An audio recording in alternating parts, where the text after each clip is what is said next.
Amaziah, son of Joash, began to rule over Judah in the second year of the reign of King Jehoash of Israel. Amaziah was 25 years old when he became king, and he reigned in Jerusalem 29 years.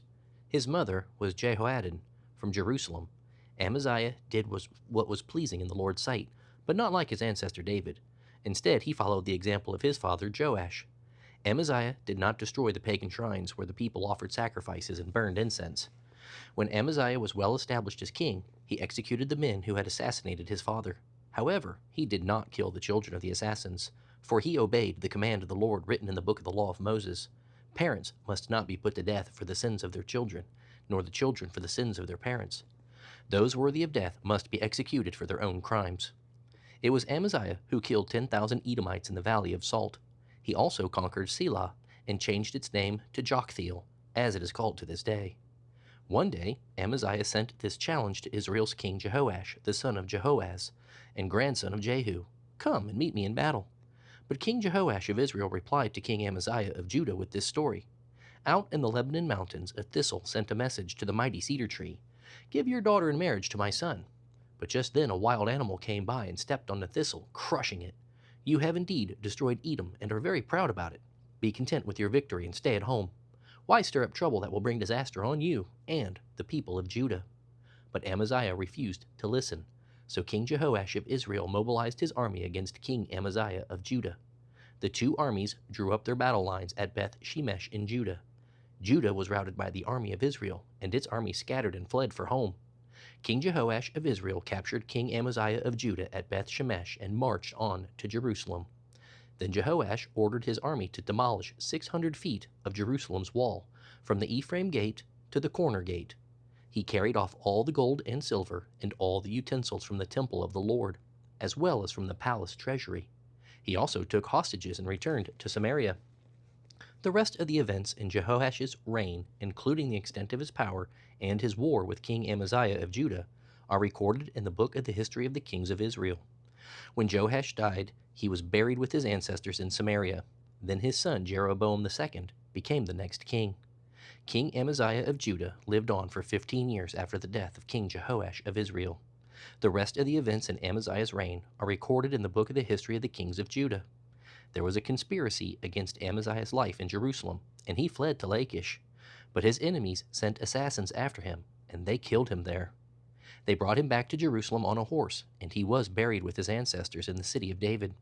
The people of Judah then crowned Amaziah's 16-year-old son, Uzziah, as their next king. After his father's death, Uzziah rebuilt the town of Elath and restored it to Judah. Jeroboam II, the son of Jehoash, began to rule over Israel in the 15th year of King Amaziah's reign in Judah. Jeroboam reigned in Samaria 41 years. He did what was evil in the Lord's sight. He refused to turn from the sins of idolatry that Jeroboam son of Nebat had led Israel to commit. Jeroboam II recovered the territories of Israel between Lebo-Hamath and the Dead Sea, just as the Lord the God of Israel had promised through Jonah son of Amittai, the prophet from Gath-Hepher. For the Lord saw the bitter suffering of everyone in Israel, and how they had absolutely no one to help them. And because the Lord had not said he would blot out the name of Israel completely, he used Jeroboam II, the son of Jehoash, to save them. The rest of the events in the reign of Jeroboam II and all his deeds, including the extent of his power, his wars, and how he recovered for Israel both Damascus and Hamath, which had belonged to Judah, are recorded in the book of the history of the kings of Israel. When Jeroboam II died, he was buried with his ancestors, the kings of Israel. Then his son, Zechariah, became the next king. Uzziah, son of Amaziah, began to rule over Judah in the 27th year of the reign of King Jeroboam II of Israel. He was 16 years old when he became king, and he reigned in Jerusalem 52 years. His mother was Jechaliah from Jerusalem. He did what was pleasing in the Lord's sight, just as his father Amaziah had done. But he did not destroy the pagan shrines where the people offered sacrifices and burned incense. The Lord struck the king with leprosy, which lasted until the day of his death. He lived in a house by himself. The king's son Jotham was put in charge of the royal palace, and he governed the people of the land. The rest of the events in Uzziah's reign and all his deeds are recorded in the book of the history of the kings of Judah. When Uzziah died, he was buried near his ancestors in the city of David. Then his son Jotham became the next king. Zechariah, son of Jeroboam II, began to rule over Israel in the 38th year of King Uzziah's reign in Judah. He reigned in Samaria 6 months. Zechariah did what was evil in the Lord's sight, as his ancestors had done. He refused to turn from the sins of idolatry that Jeroboam, son of Nebat, had led Israel to commit.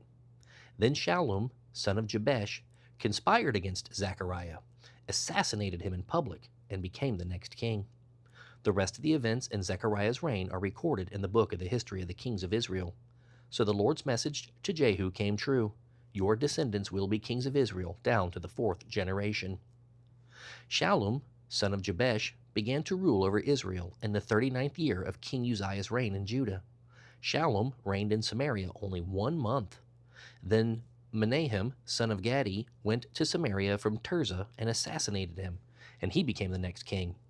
The rest of the events in Shallum's reign, including the conspiracy, are recorded in the book of the history of the kings of Israel. At that time, Menahem destroyed the town of Tappuah and all the surrounding countryside as far as Tirzah, because its citizens refused to surrender the town. He killed the entire population and ripped open the pregnant women. Menahem, son of Gadi, began to rule over Israel in the 39th year of King Uzziah's reign in Judah. He reigned in Samaria 10 years. But Menahem did what was evil in the Lord's sight. During his entire reign, he refused to turn from the sins of idolatry that Jeroboam, son of Nebat, had led Israel to commit. Then King Tiglath-Pileser of Assyria invaded the land. But Menahem paid him 37 tons of silver to gain his support and tightening his grip on royal power. Menahem extorted the money from the rich of Israel, demanding that each of them pay 20 ounces of silver in the form of a special tax. So the king of Assyria turned from attacking Israel and did not stay in the land. The rest of the events in Menahem's reign and all his deeds are recorded in the book of the history of the kings of Israel. When Menahem died, his son Pekahiah became the next king. Pekahiah, son of Menahem, began to rule over Israel in the 50th year of King Uzziah's reign in Judah. He reigned in Samaria 2 years. But Pekahiah did what was evil in the Lord's sight. He refused to turn from the sins of idolatry that Jeroboam, son of Nebat, had led Israel to commit. Then Pekah, son of Remaliah, the commander of Pekahiah's army, conspired against him. With 50 men from Gilead, Pekah assassinated the king, along with Argob and Arieh, in the citadel of the palace at Samaria. Pekah then became the next king of Israel. The rest of the events in Pekahiah's reign and all his deeds are recorded in the book of the history of the kings of Israel. Pekah, son of Remaliah, began to rule over Israel in the 52nd year of King Uzziah's reign in Judah. He reigned in Samaria 20 years. But Pekah did what was evil in the Lord's sight. He refused to turn from the sins of idolatry that Jeroboam, son of Nebat, had led Israel to commit. During his reign, King Tiglath-Pileser of Assyria attacked Israel again, and he captured the towns of Ijon, Abel-Beth-Maachah, Genoa, Kadesh, and Hazor. He also conquered the regions of Gilead, Galilee, and Naphtali, and he took the people to Assyria as captives. Then Hoshea, son of Elah, conspired against Pekah and assassinated him. He began to rule over Israel in the 20th year of Jotham, son of Uzziah. The rest of the events in Pekah's reign and all his deeds are recorded in the book of the history of the kings of Israel. Jotham, son of Uzziah, began to rule over Judah in the 2nd year of King Pekah's reign in Israel. He was 25 years old when he became king, and he reigned in Jerusalem 16 years. His mother was Jerusha, the daughter of Zadok. Jotham did what was pleasing in the Lord's sight, just as his father Uzziah had done. But he did not destroy the pagan shrines where the people offered sacrifices and burned incense. He was the one who rebuilt the upper gate of the temple of the Lord. The rest of the events in Jotham's reign and all his deeds are recorded in the book of the history of the kings of Judah. In those days, the Lord began to send King Rezin of Aram and King Pekah of Israel to attack Judah. When Jotham died, he was buried with his ancestors in the city of David. Then his son Ahaz became the next king. Ahaz, son of Jotham, began to rule over Judah in the 17th year of King Pekah's reign in Israel. Ahaz was 20 years old when he became king, and he reigned in Jerusalem 16 years. He did not do what was pleasing in the sight of the Lord his God, as his ancestor David had done. Instead, he followed the example of the kings of Israel, even sacrificing his own son in the fire. He imitated the detestable practices of the pagan nations the Lord had driven from the land ahead of the Israelites. He offered sacrifices and burned incense at the pagan shrines and on the hills and under every green tree. Then King Rezin of Aram and King Pekah of Israel declared war on Ahaz. They besieged Jerusalem, but did not conquer it. At that time, the king of Edom recovered the town of Elath for Edom. He drove out the people of Judah and sent Edomites to live there, as they do to this day. King Ahaz sent messengers to King Tiglath-Pileser of Assyria with his message, "I am your servant and your vassal. Come up and rescue me from the attacking armies of Aram and Israel." Then Ahaz took the silver and gold from the temple of the Lord and the palace treasury and sent it as a gift to the Assyrian king. So the Assyrians attacked the Aramean capital of Damascus and led its population away as captives, resettling them in Kir. They also killed King Rezin. King Ahaz then went to Damascus to meet with King Tiglath-Pileser of Assyria. While he was there, he noticed an unusual altar. So he sent a model of the altar to Uriah the priest, along with its design in full detail. Uriah built an altar just like it by following the king's instructions, and it was ready for the king when he returned from Damascus. When the king returned, he inspected the altar and made offerings on it. The king presented a burnt offering and a grain offering, poured a drink offering over it, and sprinkled the blood of peace offerings on it. Then King Ahaz removed the old bronze altar from the front of the Lord's temple, which had stood between the entrance and the new altar, and placed it on the north side of the new altar. He said to Uriah the priest, "Use the new altar for the morning sacrifices of burnt offering, the evening grain offering, the king's burnt offering and grain offering, and the offerings of the people, including their drink offerings. The blood from the burnt offerings and sacrifices should be sprinkled over the new altar. The old bronze altar will be only for my personal use." Uriah the priest did just as King Ahaz instructed him. Then the king removed the side panels and basins from the portable water carts. He also removed the sea from the backs of the bronze oxen and placed it on the stone pavement. In deference to the king of Assyria, he also removed the canopy that had been constructed inside the palace for use on the Sabbath day, as well as the king's outer entrance to the temple of the Lord. The rest of the events in Ahaz's reign and his deeds are recorded in the book of the history of the kings of Judah. When Ahaz died, he was buried with his ancestors in the city of David. Then his son Hezekiah became the next king. Hoshea, son of Elah, began to rule over Israel in the 12th year of King Ahaz's reign in Judah.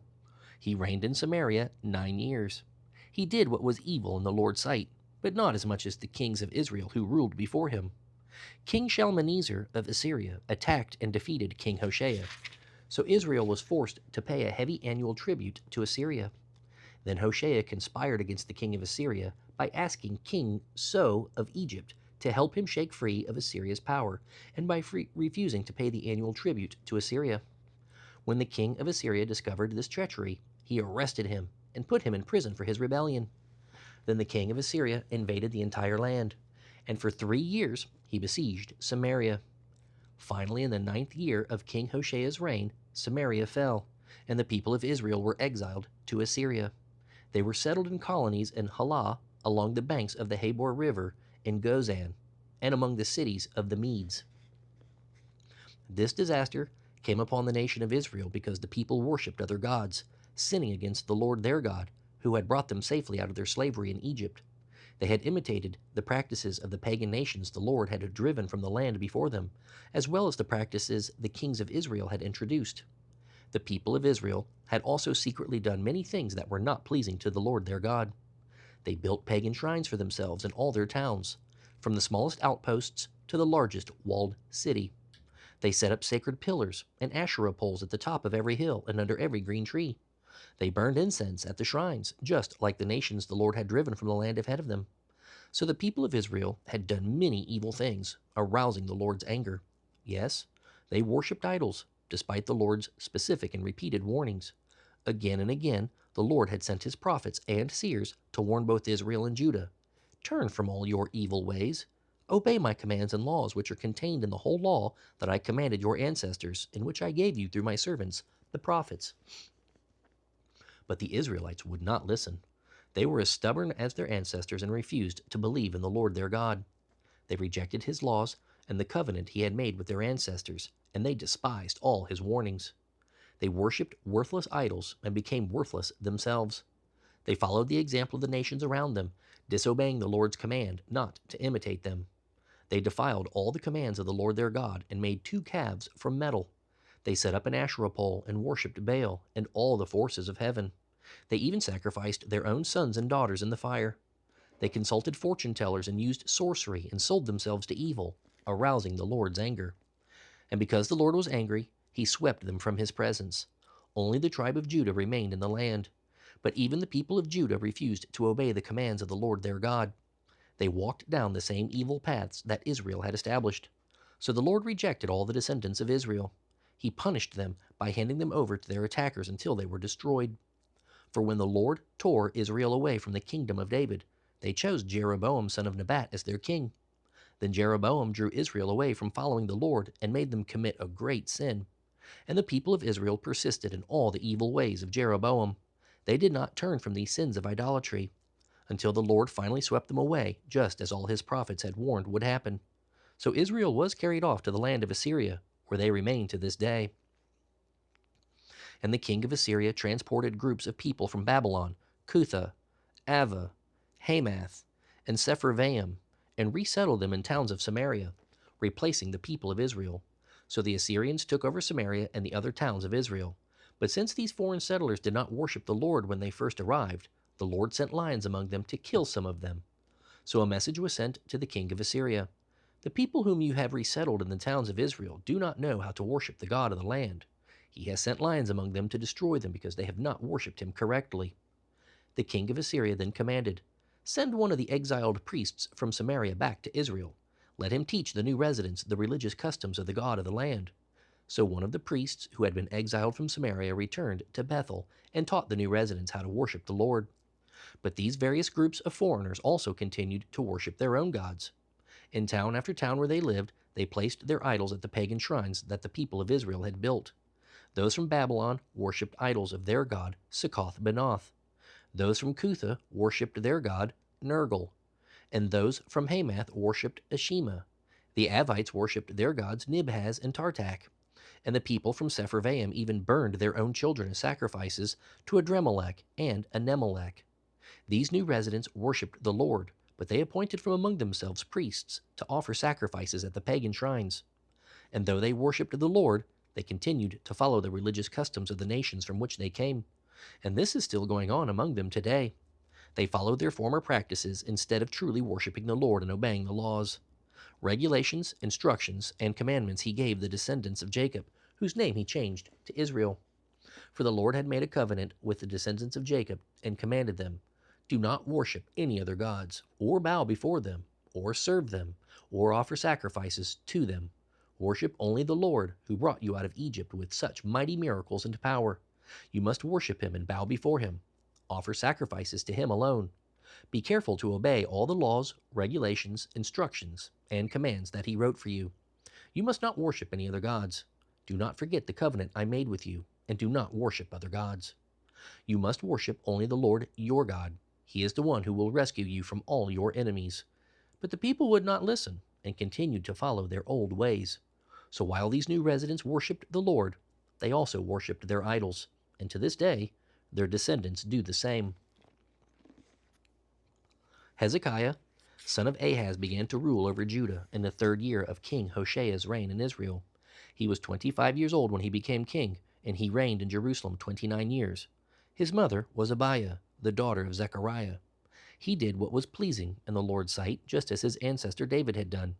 He removed the pagan shrines, smashed the sacred pillars, and knocked down the Asherah poles. He broke up the bronze serpent that Moses had made, because the people of Israel had begun to worship it by burning incense to it. The bronze serpent was called Nehushtan. Hezekiah trusted in the Lord, the God of Israel.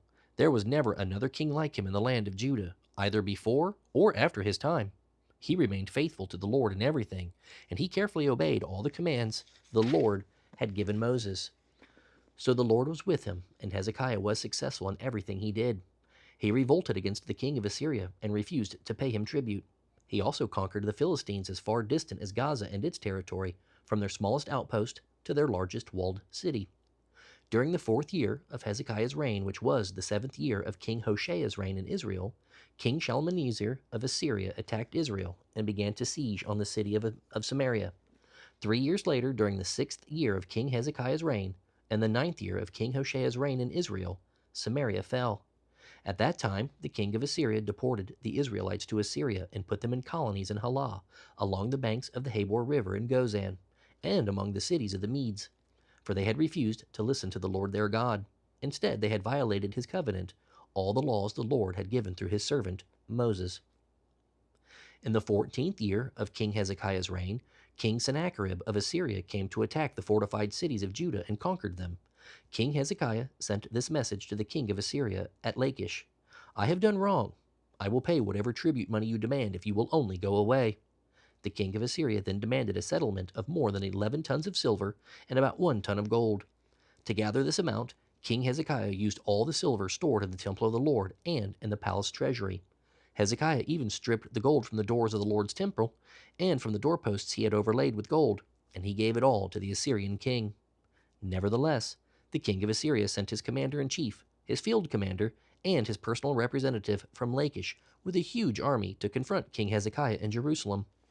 The Assyrians stopped beside the aqueduct that feeds water into the upper pool, near the road leading to the field where cloth is bleached. They summoned King Hezekiah, but the king sent these officials to meet with him: Eliakim, son of Hilkiah, the palace administrator; Shebna, the court secretary; and Joah, son of Asaph, the royal historian. Then the Assyrian king's personal representative sent this message to King Hezekiah: "This is what the great king of Assyria says. What are you trusting in that makes you so confident? Do you think that mere words can substitute for military skill and strength? Which of your allies will give you any military backing against Assyria? Will Egypt? If you lean on Egypt, you will find it to be a stick that breaks beneath your weight and pierces your hand. The Pharaoh of Egypt is completely unreliable. But perhaps you will say, 'We are trusting in the Lord our God.' But isn't he the one who was insulted by King Hezekiah? Didn't Hezekiah tear down his shrines and altars and make everyone in Judah worship only at the altar here in Jerusalem? I'll tell you what, my master, the king of Assyria, will strike a bargain with you. If you can find 2,000 horsemen in your entire army, he will give you 2,000 horses for them to ride on. With your tiny army, how can you think of challenging even the weakest contingent of my master's troops, even with the help of Egypt's chariots and horsemen? What's more, do you think we have invaded your land without the Lord's direction? The Lord himself told us, 'Go and destroy it.'" Then Eliakim, son of Hilkiah, Shebna, and Joah said to the king's representative, "Please speak to us in Aramaic, for we understand it well. Don't speak in Hebrew, for the people on the wall will hear." But Sennacherib's representative replied, "My master wants everyone in Jerusalem to hear this, not just you. He wants them to know that if you do not surrender, this city will be put under siege. The people will become so hungry and thirsty that they will eat their own dung and drink their own urine." Then he stood and shouted in Hebrew to the people on the wall, "Listen to this message from the great king of Assyria. This is what the king says: Don't let King Hezekiah deceive you. He will never be able to rescue you from my power. Don't let him fool you into trusting in the Lord by saying, 'The Lord will rescue us.' This city will never be handed over to the Assyrian king. Don't listen to Hezekiah. These are the terms the king of Assyria is offering. Make peace with me. Open the gates and come out. Then I will allow each of you to continue eating from your own garden and drinking from your own well. Then I will arrange to you to take another land like this one, a country with bountiful harvests of grain and wine, bread, and vineyards, olive trees, and honey, a land of plenty. Choose life instead of death. Don't listen to Hezekiah when he tries to mislead you by saying, 'The Lord will rescue us.' Have the gods of any other nations ever saved their people from the king of Assyria? What happened to the gods of Hamath and Arpad? And what about the gods of Sepharvaim, Hena, and Ivah? Did they rescue Samaria from my power? What god of any nation has ever been able to save its people from my power? Name just one. So what makes you think that the Lord can rescue Jerusalem?" But the people were silent and did not answer because Hezekiah had told them not to speak. Then Eliakim, son of Hilkiah, the palace administrator, Shebna, the court secretary, and Joah, son of Asaph, the royal historian, went back to Hezekiah. They tore their clothes in despair, and they went in to see the king and told him what the Assyrian representative had said. When King Hezekiah heard the report, he tore his clothes and put on sackcloth, and went into the temple of the Lord to pray. And he sent Eliakim the palace administrator, Shebna the court secretary, and the leading priests, all dressed in sackcloth, to the prophet Isaiah son of Amoz. They told him, "This is what King Hezekiah says. This is a day of trouble, insult, and disgrace. It is like when a child is ready to be born, but the mother has no strength to deliver it. But perhaps the Lord your God has heard the Assyrian representative defying the living God, and will punish him for his words. Oh, pray for those of us who are left." After King Hezekiah's officials delivered the king's message to Isaiah, the prophet replied, "Say to your master, this is what the Lord says. Do not be disturbed by this blasphemous speech against me from the Assyrian king's messengers.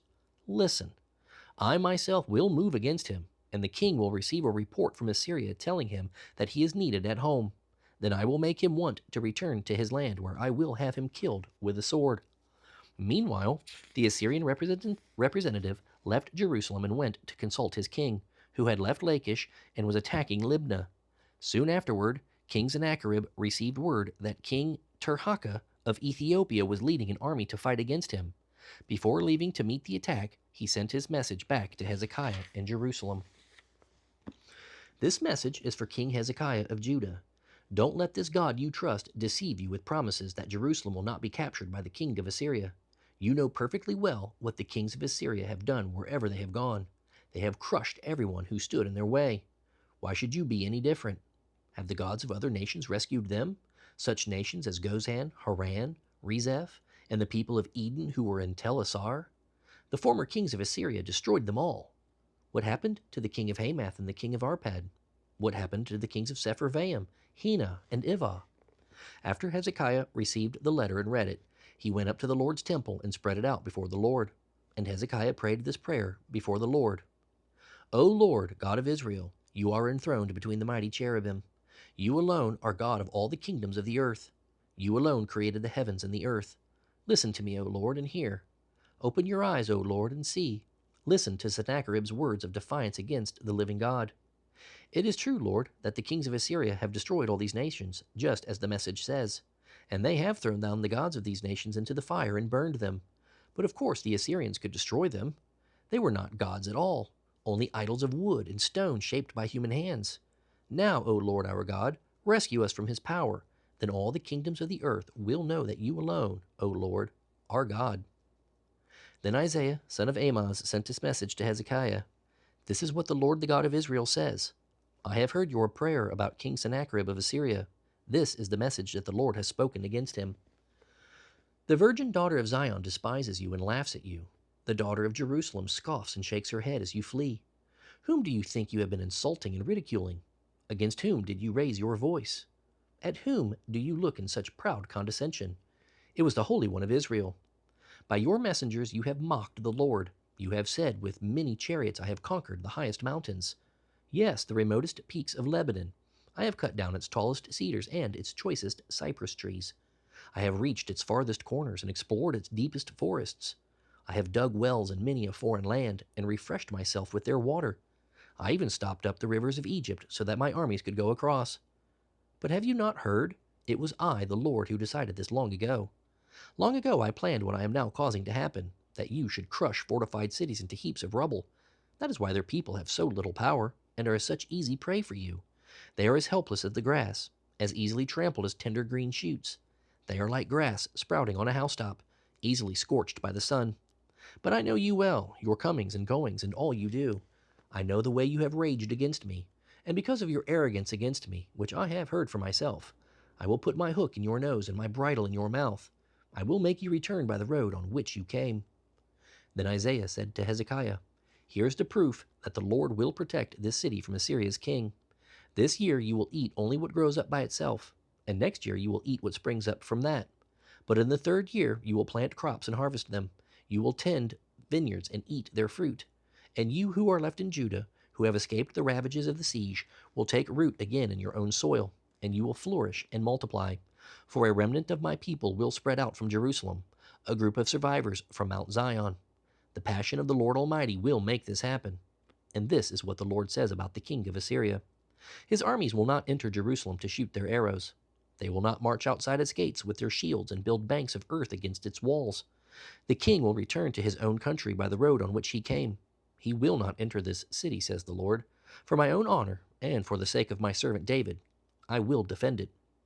That night the angel of the Lord went out to the Assyrian camp and killed 185,000 Assyrian troops. When the surviving Assyrians woke up the next morning, they found corpses everywhere. Then King Sennacherib of Assyria broke camp and returned to his own land. He went home to his capital of Nineveh and stayed there. One day, while he was worshiping in the temple of his god Nisroch, his sons Adremelech and Sharezer killed him with their swords. They then escaped to the land of Ararat, and another son, Esarhaddon, became the next king of Assyria. About that time Hezekiah became deathly ill, and the prophet Isaiah, son of Amoz, went to visit him. He gave the king this message: "This is what the Lord says: Set your affairs in order, for you are going to die. You will not recover from this illness." When Hezekiah heard this, he turned his face to the wall and prayed to the Lord. "Remember, O Lord, how I have always tried to be faithful to you and do what is pleasing in your sight." Then he broke down and wept bitterly.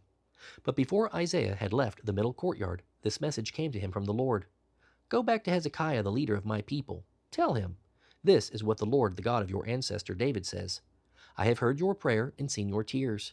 I will heal you, and 3 days from now you will get out of bed and go to the temple of the Lord. I will add 15 years to your life, and I will rescue you and this city from the king of Assyria. I will do this to defend my honor and for the sake of my servant David." Then Isaiah said to Hezekiah's servants, "Make an ointment from figs and spread it over the boil." They did this, and Hezekiah recovered. Meanwhile, Hezekiah had said to Isaiah, "What sign will the Lord give to prove that he will heal me and that I will go to the temple of the Lord 3 days from now?" Isaiah replied, "This is the sign that the Lord will give you to prove he will do as he promised. Would you like the shadow on the sundial to go forward 10 steps or backward 10 steps?" "The shadow always moves forward," Hezekiah replied. "Make it go backward instead." So Isaiah asked the Lord to do this, and he caused the shadow to move 10 steps backward on the sundial of Ahaz. Soon after this, Merodach-Baladan, son of Baladan, king of Babylon, sent Hezekiah his best wishes and a gift, for he had heard that Hezekiah had been very sick. Hezekiah welcomed the Babylonian envoys and showed them everything in his treasure houses: the silver, the gold, the spices, and the aromatic oils. He also took them to see his armory and showed them all his other treasures. Everything. There was nothing in his palace or kingdom that Hezekiah did not show them. Then Isaiah the prophet went to King Hezekiah and asked him, "What did those men want? Where were they from?" Hezekiah replied, "They came from the distant land of Babylon." "What did they see in your palace?" Isaiah asked. "They saw everything," Hezekiah replied. "I showed them everything I own, all my treasures." Then Isaiah said to Hezekiah, "Listen to this message from the Lord. The time is coming when everything you have, all the treasures stored up by your ancestors, will be carried off to Babylon. Nothing will be left, says the Lord. Some of your own descendants will be taken away into exile. They will become eunuchs who will serve in the palace of Babylon's king." Then Hezekiah said to Isaiah, "This message you have given me from the Lord is good." But the king was thinking, "At least there will be peace and security during my lifetime." The rest of the events in Hezekiah's reign, including the extent of his power and how he built a pool and dug a tunnel to bring water into the city, are recorded in the book of the history of the kings of Judah. When Hezekiah died, his son Manasseh became the next king. Manasseh was 12 years old when he became king, and he reigned in Jerusalem 55 years. His mother was Hephzibah. He did what was evil in the Lord's sight, imitating the detestable practices of the pagan nations whom the Lord had driven from the land ahead of the Israelites. He rebuilt the pagan shrines his father Hezekiah had destroyed. He constructed altars for Baal and set up an Asherah pole, just as King Ahab of Israel had done. He also bowed before all the forces of heaven and worshipped them. He even built pagan altars in the temple of the Lord, the place where the Lord had said his name should be honored. He built these altars for all the forces of heaven in both courtyards of the Lord's temple. Manasseh even sacrificed his own son in the fire. He practiced sorcery and divination, and he consulted with mediums and psychics. He did much that was evil in the Lord's sight, arousing his anger. Manasseh even took an Asherah pole he had made and set it up in the temple, the very place where the Lord had told David and his son Solomon, "My name will be honored here forever in this temple and in Jerusalem, the city I have chosen from among all other tribes of Israel. If the Israelites will obey my commands, the whole law that was given through my servant Moses, I will not send them into exile from this land that I gave their ancestors." But the people refused to listen, and Manasseh led them to do even more evil than the pagan nations whom the Lord had destroyed when the Israelites entered the land. Then the Lord said through his servants the prophets, King Manasseh of Judah has done many detestable things. He is even more wicked than the Amorites who lived in this land before Israel. He has led the people of Judah into idolatry. So this is what the Lord, the God of Israel, says. I will bring such disaster on Jerusalem and Judah that the ears of those who hear about it will tingle with horror. I will judge Jerusalem by the same standard I used for Samaria, and by the same measure I used for the family of Ahab. I will wipe away the people of Jerusalem as one wipes a dish and turns it upside down. Then I will reject even those few of my people who were left, and I will hand them over as plunder for their enemies. For they have done great evil in my sight, and have angered me ever since their ancestors came out of Egypt. Manasseh also murdered many innocent people until Jerusalem was filled from one end to the other with innocent blood. This was in addition to the sin that he caused the people of Judah to commit, leading them to do evil in the Lord's sight. The rest of the events in Manasseh's reign and all his deeds, including the sins he committed, are recorded in the book of the history of the kings of Judah. When Manasseh died, he was buried in the palace garden, the garden of Uzzah. Then his son Amon became the next king. Amon was 22 years old when he became king, and he reigned in Jerusalem 2 years. His mother was Meshullemeth, the daughter of Haruz from Jotbah. He did what was evil in the Lord's sight, just as his father Manasseh had done. He followed the example of his father, worshiping the same idols that his father had worshipped. He abandoned the Lord, the God of his ancestors, and he refused to follow the Lord's ways. Then Amon's own servants plotted against him and assassinated him in his palace. But the people of the land killed all those who had conspired against King Amon, and they made his son Josiah the next king. The rest of the events in Amon's reign and all his deeds are recorded in the book of the history of the kings of Judah. He was buried in his tomb in the garden of Uzzah. Then his son Josiah became the next king. Josiah was 8 years old when he became king, and he reigned in Jerusalem 31 years. His mother was Jedidah, the daughter of Adiah from Bozkath. He did what was pleasing in the Lord's sight and followed the example of his ancestor David. He did not turn aside from doing what was right. In the 18th year of his reign, King Josiah sent Shaphan, son of Azaliah, the grandson of Meshullam, the court secretary, to the temple of the Lord. He told him, Go up to Hilkiah the high priest and have him count the money the gatekeepers have collected from the people at the Lord's temple. Entrust this money to the men assigned to supervise the temple's restoration. Then they can use it to pay workers to repair the temple of the Lord. They will need to hire carpenters, builders, and masons. Also have them buy the timber and the cut stone needed to repair the temple. But there will be no need for the construction supervisors to keep account of the money they receive, for they are honest people. Hilkiah the high priest said to Shaphan the court secretary, I have found the book of the law in the Lord's temple. Then Hilkiah gave the scroll to Shaphan, and he read it. Shaphan returned to the king and reported, Your officials have given the money collected at the temple of the Lord to the workers and supervisors at the temple. Shaphan also said to the king, Hilkiah the priest has given me a scroll. So Shaphan read it to the king. When the king heard what was written in the book of the law, he tore his clothes in despair. Then he gave these orders to Hilkiah the priest. Ahikam son of Shaphan, Achbor son of Micaiah, Shaphan the court secretary, and Isaiah the king's personal adviser. Go to the temple and speak to the Lord for me and for the people and for all Judah. Ask him about the words written in this scroll that has been found.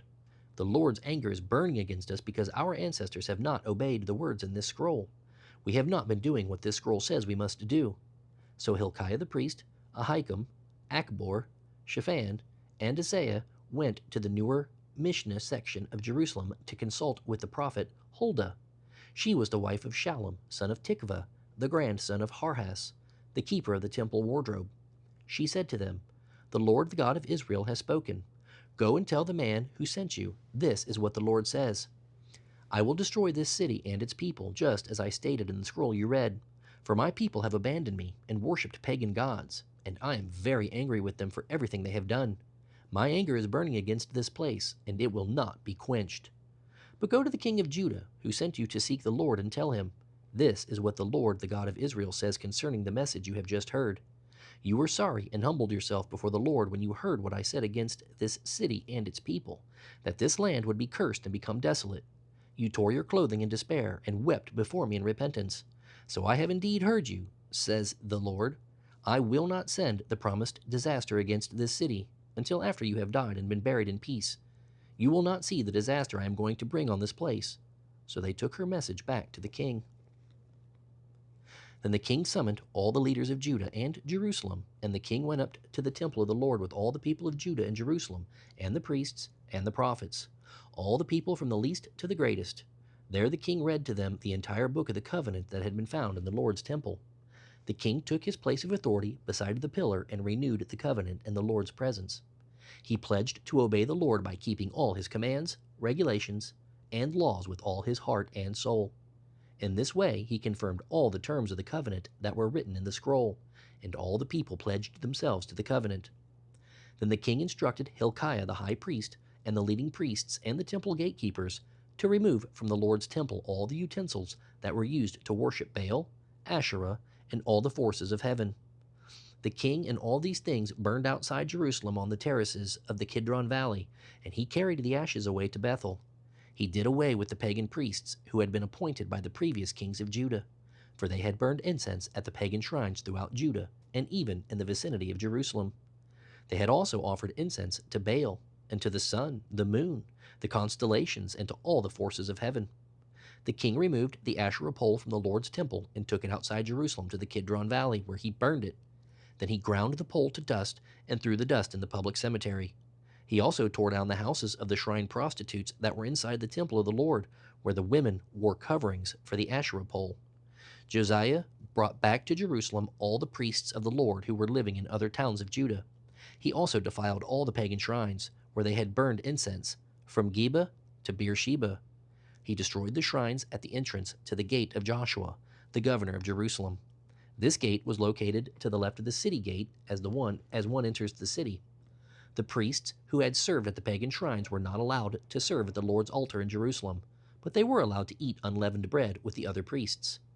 Then the king defiled the altar of Topheth in the valley of Ben-Hinnom, so no one could ever again use it to sacrifice a son or daughter in the fire as an offering to Molech. He removed from the entrance of the Lord's temple the horse statues that the former kings of Judah had dedicated to the sun. They were near the quarters of Nathan-Melech, the eunuch, an officer of the court. The king also burned the chariots dedicated to the sun. Josiah tore down the altars that the kings of Judah had built on the palace roof above the upper room of Ahaz. The king destroyed the altars that Manasseh had built in the two courtyards of the Lord's temple. He smashed them to bits and scattered the pieces in the Kidron Valley. The king also desecrated the pagan shrines east of Jerusalem and south of the Mount of Corruption, where King Solomon of Israel had built shrines for Ashtoreth, the detestable goddess of the Sidonians, and for Chemosh, the detestable god of the Moabites, and for Molech, the detestable god of the Ammonites. He smashed the sacred pillars and cut down the Asherah poles. Then he desecrated these places by scattering human bones over them. The king also tore down the altar at Bethel, the pagan shrine that Jeroboam, son of Nebat, had made when he led Israel into sin. Josiah crushed the stones to dust and burned the Asherah pole. Then as Josiah was looking around, he noticed several tombs in the side of the hill. He ordered that the bones be brought out, and he burned them on the altar at Bethel to desecrate it. This happened just as the Lord had promised through the man of God as Jeroboam stood beside the altar at the festival. Then Josiah turned and looked up at the tomb of the man of God, who had predicted these things. What is that monument over there? Josiah asked. And the people of the town told him, It is the tomb of the man of God who came from Judah and predicted the very things that you have just done to the altar at Bethel. Josiah replied, Leave it alone. Don't disturb his bones. So they did not burn his bones or those of the old prophet from Samaria. Then Josiah demolished all the buildings at the pagan shrines in the towns of Samaria, just as he had done at Bethel. They had been built by the various kings of Israel and had made the Lord very angry. He executed the priests of the pagan shrines on their own altars, and he burned human bones on the altars to desecrate them. Finally, he returned to Jerusalem. King Josiah then issued this order to all the people. You must celebrate the Passover to the Lord your God, as it is written in the book of the covenant. There had not been a Passover celebration like that since the time when the judges ruled in Israel, throughout all the years of the kings of Israel and Judah. This Passover was celebrated to the Lord in Jerusalem during the 18th year of King Josiah's reign. Josiah also exterminated the mediums and psychics, the household gods, and every other kind of idol worship, both in Jerusalem and throughout the land of Judah. He did this in obedience to all the laws written in the scroll that Hilkiah the priest had found in the Lord's temple. Never before had there been a king like Josiah, who turned to the Lord with all his heart and soul and strength, obeying the laws of Moses. And there has never been a king like him since. Even so, the Lord's anger burned against Judah because of all the great evils of King Manasseh, and he did not hold back his fierce anger from them. For the Lord had said, I will destroy Judah, just as I have destroyed Israel. I will banish the people from my presence and reject my chosen city of Jerusalem and the temple where my name was to be honored. The rest of the events in Josiah's reign and all his deeds are recorded in the book of the history of the kings of Judah. While Josiah was king, Pharaoh Necho, king of Egypt, went to the Euphrates River to help the king of Assyria. King Josiah marched out with his army to fight him, but King Necho killed him when they met at Megiddo. Josiah's officers took his body back in a chariot from Megiddo to Jerusalem and buried him in his own tomb. Then the people anointed his son, Jehoahaz, and made him the next king. Jehoahaz was 23 years old when he became king, and he reigned in Jerusalem 3 months. His mother was Hamutal, the daughter of Jeremiah from Libnah. He did what was evil in the Lord's sight, just as his ancestors had done. Pharaoh Necho put Jehoahaz in prison at Riblah in the land of Hamath to prevent him from ruling from Jerusalem. He also demanded that Judah pay 7,500 pounds of silver and 75 pounds of gold as tribute. Pharaoh Necho then installed Eliakim, another of Josiah's sons, to reign in place of his father, and he changed Eliakim's name to Jehoiakim. Jehoahaz was taken to Egypt as a prisoner, where he died. In order to get the silver and gold demanded as tribute by Pharaoh Necho, Jehoiakim collected a tax from the people of Judah, requiring them to pay in proportion to their wealth. Jehoiakim was 25 years old when he became king, and he reigned in Jerusalem 11 years. His mother was Zebedah, the daughter of Pedaiah from Ramah.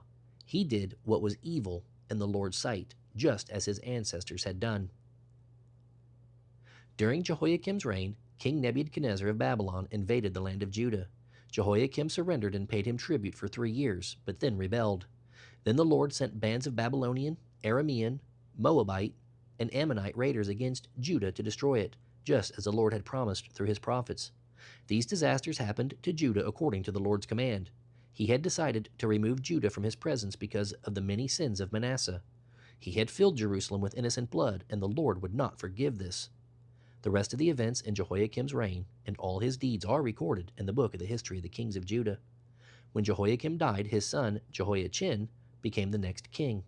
The king of Egypt never returned after that, for the king of Babylon occupied the entire area formerly claimed by Egypt, from the brook of Egypt to the Euphrates River. Jehoiachin was 18 years old when he became king, and he reigned in Jerusalem 3 months. His mother was Nehushta, the daughter of Elnathan from Jerusalem. Jehoiachin did what was evil in the Lord's sight, just as his father had done. During Jehoiachin's reign, the officers of King Nebuchadnezzar of Babylon came up against Jerusalem and besieged it. Nebuchadnezzar himself arrived at the city during the siege. Then King Jehoiachin, along with his advisors, nobles, and officials, and the queen mother surrendered to the Babylonians. In the 8th year of Nebuchadnezzar's reign, he took Jehoiachin prisoner.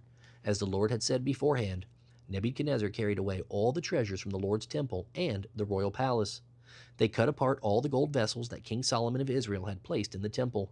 King Nebuchadnezzar took 10,000 captives from Jerusalem, including all the princes and the best of the soldiers, craftsmen, and smiths.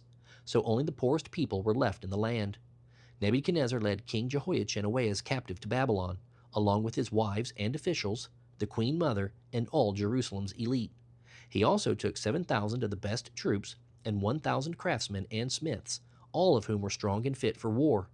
Then the king of Babylon installed Mattaniah, Jehoiachin's uncle, as the next king, and he changed Mattaniah's name to Zedekiah. Zedekiah was 21 years old when he became king, and he reigned in Jerusalem 11 years. His mother was Hamutal, the daughter of Jeremiah from Libnah. But Zedekiah did what was evil in the Lord's sight, just as Jehoiakim had done. So the Lord in his anger finally banished the people of Jerusalem and Judah from his presence and sent them into exile. Then Zedekiah rebelled against the king of Babylon. So on January 15th, during the 9th year of Zedekiah's reign, King Nebuchadnezzar of Babylon led his entire army against Jerusalem. They surrounded the city and built siege ramps against its walls. Jerusalem was kept under siege until the 11th year of King Zedekiah's reign. By July 18 of Zedekiah's 11th year, the famine in the city had become very severe, with the last of the food entirely gone. Then a section of the city wall was broken down, and all the soldiers made plans to escape from the city. But since the city was surrounded by the Babylonians, they waited for nightfall and fled through the gate between the two walls behind the king's gardens. They made a dash across the fields in the direction of the Jordan Valley. But the Babylonians chased after them and caught the king on the plains of Jericho, for by then his men had all abandoned him. They brought him to the king of Babylon at Riblah, where sentence was passed against him. The king of Babylon made Zedekiah watch all his sons as they were killed right in front of him. Then they gouged out Zedekiah's eyes, bound him in bronze chains, and led him away to Babylon. On August 14 of that year, which was the 19th year of Nebuchadnezzar's reign, Nebuzaradan, captain of the guard and official of the Babylonian king, arrived in Jerusalem. He burned down the temple of the Lord, the royal palace, and all the houses of Jerusalem. He destroyed all the important buildings in the city. Then the captain of the guard supervised the entire Babylonian army as they tore down the walls of Jerusalem. Nebuzaradan, captain of the guard, then took as exiles those who remained in the city, along with the rest of the people and the troops who had declared their allegiance to the king of Babylon. But the captain of the guard allowed some of the poorest people to stay behind in Judah to care for the vineyards and fields. The Babylonians broke up the bronze pillars, the bronze water carts, and the bronze sea that were at the Lord's temple, and they carried all the bronze away to Babylon. They also took all the pots, shovels, lamp snuffers, dishes, and all the other bronze utensils used for making sacrifices at the temple. Nebuzaradan, captain of the guard, also took the fire pans and basins and all the other utensils made of pure gold or silver. The bronze from the two pillars, the water carts, and the sea was too great to be weighed. These things had been made for the Lord's temple in the days of King Solomon. Each of the pillars was 27 feet tall. The bronze capital on top of each pillar was 7.5 feet high and was decorated with a network of bronze pomegranates all the way around. The captain of the guard took with him as prisoners Sariah, the chief priest, his assistant Zephaniah, and the 3 chief gatekeepers. And of the people still hiding in the city, he took an officer of the Judean army, 5 of the king's personal advisors, the army commander's chief secretary who was in charge of recruitment, and 60 other citizens. Nebuzaradan, the commander, took them all to the king of Babylon at Riblah. And there at Riblah, in the land of Hamath, the king of Babylon had them all put to death. So the people of Judah were sent into exile from their land.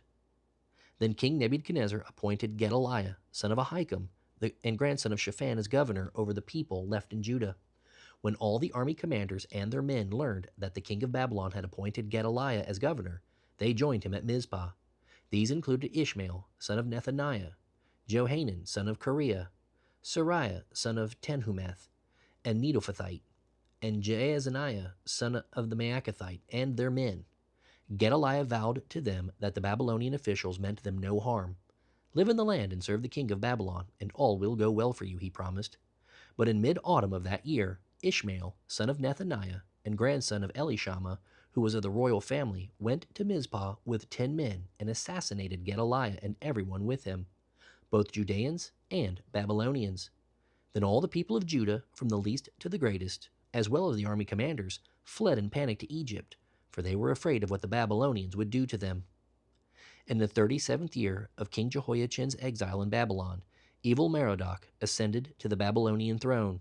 He was kind to Jehoiachin and released him from prison on April 2nd of that year. He spoke pleasantly to Jehoiachin and gave him preferential treatment over all other exiled kings in Babylon. He supplied Jehoiachin with new clothes to replace his prison garb and allowed him to dine at the king's table for the rest of his life. The Babylonian king also gave him a regular allowance to cover his living expenses until the day of his death.